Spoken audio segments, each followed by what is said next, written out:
One Summer Night by Ambrose Bierce. The fact that Henry Armstrong was buried did not seem to him to prove that he was dead. He'd always been a hard man to convince. That he really was buried, the testimony of his senses compelled him to admit. His posture, flat upon his back, with his hands crossed upon his stomach, and tied with something that he easily broke without profitably altering the situation. The strict confinement of his entire person, the black darkness and profound silence, made a body of evidence impossible to controvert, and he accepted it without cavil. But dead?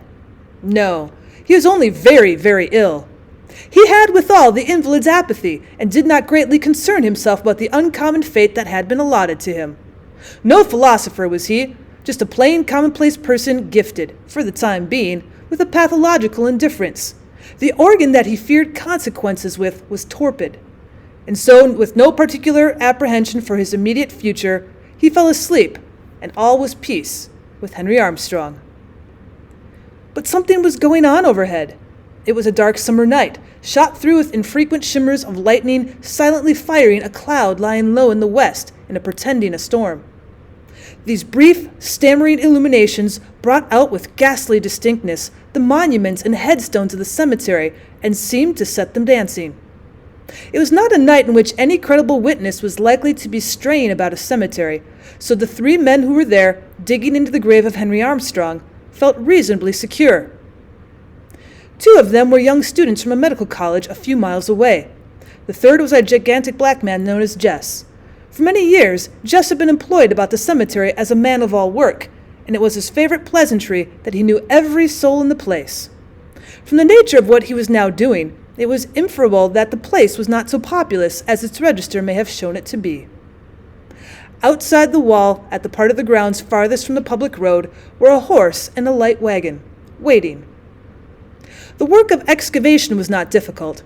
The earth with which the grave had been loosely filled a few hours before offered little resistance and was soon thrown out.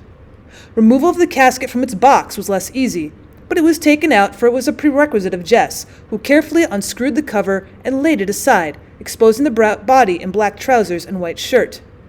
At that instant the air sprang to flame, cracking a shock of thunder shook the stunned world, and Henry Armstrong tranquilly sat up. With inarticulate cries the men fled in terror, each in a different direction. For nothing on earth could two of them have been persuaded to return. But Jess was of another breed.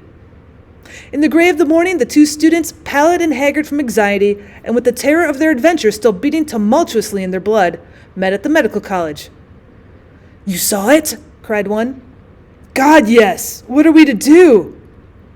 They went around to the rear of the building, where they saw a horse attached to a light wagon, hitched to a gatepost near the door of the dissecting room. Mechanically they entered the room. On a bench in the obscurity sat the man Jess. He rose, grinning all eyes and teeth. "I'm waiting for my pay," he said. Stretched naked on a long table lay the body of Henry Armstrong, the head defiled with blood and clay from a blow with a spade.